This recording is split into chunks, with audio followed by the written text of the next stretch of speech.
the UK ambassador to the United States' duty is to put in writing a series of breathtakingly rude commentary, which he's gleaned from watching CNN too much or MSNBC or reading the New York Times, following the narrative that Trump's a totally dysfunctional imbecile running around creating carnage at the White House. That is, just to clarify, that is the duty of our ambassador, is it? It's his job to relay an accurate analysis of what he sees. If he told us, but if he told the government, oh, everything's going perfectly, Trump's doing a great job, everything's going like clockwork, that would be lying to his superiors. But there are lots of things which are going pretty well in America, not least the economy. The economy is crucial to our post-Brexit deal with America. Okay, this idea that we need to be kowtowing to Donald Trump in order to get that trade deal, as if he's like some great friend. Let me be really a good friend. Let me be really clear here. Donald Trump is a hostile foreign power because he said explicitly... He's an individual, he's not a power.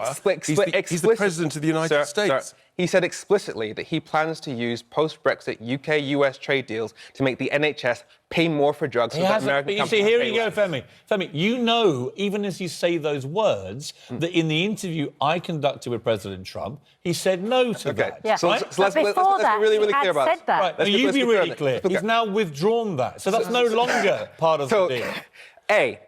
When he's speaking to his people in America, he said that any trade deal that he conducts will result in ending what he called the global freeloading of foreign hospitals paying less for their drugs, and he wants American companies to have an equal Many shot. American American drug companies already do business with the NHS. Another myth. Do you know why he said something different with you? Yeah, moving away from the point. He said something different with you. He said that the NHS won't be on the table. Yes. Do you know why? Because there was a public backlash about selling off the NHS. Because if we realise as a country that our only main alternative trade partner post-Brexit wants to destroy the NHS, we'll drop Brexit pretty quickly. When you say that kind of stuff, you to me lose your argument. Because Trump basically, as a business guy, said everything's on the table. Then he got told very clearly by both the right and left politicians of his country, that's not a good move, it would be unpopular. So when I interviewed him, he made it very clear that's no longer what the NHS, fine. Ring of course, he's going to say that. The real point when you say he wants to destroy the NHS, he's going to back up your point. I say you're talking below. The real point here, he says he wants the NHS to pay more for drugs. Is that our ambassador in Washington has completely humiliated and embarrassed our country by describing the president as inept and permanently, serially incompetent. But Richard, what happens if that's what he believes and privately wanted to express because he felt that he had a duty to speak his mind? It's not private, though, is it? No, but it was supposed to be private. Civil service. Femi said you're supposed to make accurate judgments, not to make subjective opinions that he will continually be incompetent. He accused him of being indebted to dodgy Russian financiers. All of this has turned out to be complete nonsense. The reality is he can no longer do his job with any credibility whatsoever. I gather that he was disinvited last night from a dinner. This man should have already offered his resignation. The fact that he hasn't shows that he has no integrity, no moral decency, and he should be recalled with immediate effect. In order to promote a free trade deal, what we need over there is a successful, competent, pro-Brexit businessman to promote the trade and to promote a free trade but it's not though, Susanna, is it? Because since WikiLeaks, surely anybody in that kind of job, he's supposed to be a diplomat, for God's sake, Femi, right? But you have to analyse a situation. Don't put it in writing if you feel that stuff about Trump. Don't put it in writing. Whenever I write an email, I always work it on the basis that it may end up being read by someone else that I don't want to read it. You have to do that. He's an experienced diplomat. He should have known there was a risk that anything could be leaked, and if it was, how would it look? Trump tweets his abuse publicly. He literally just said there. He's not a diplomat.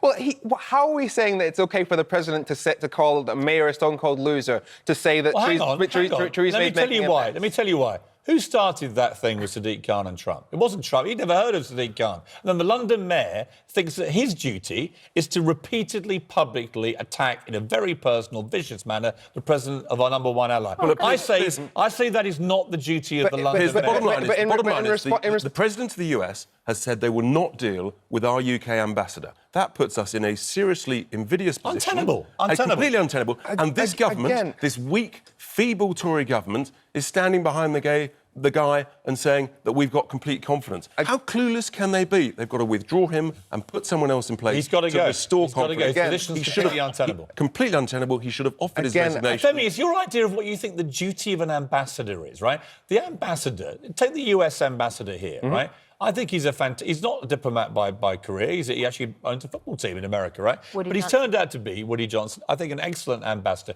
He sees it as his job to foster good relationships between America and Britain, and he does it brilliantly.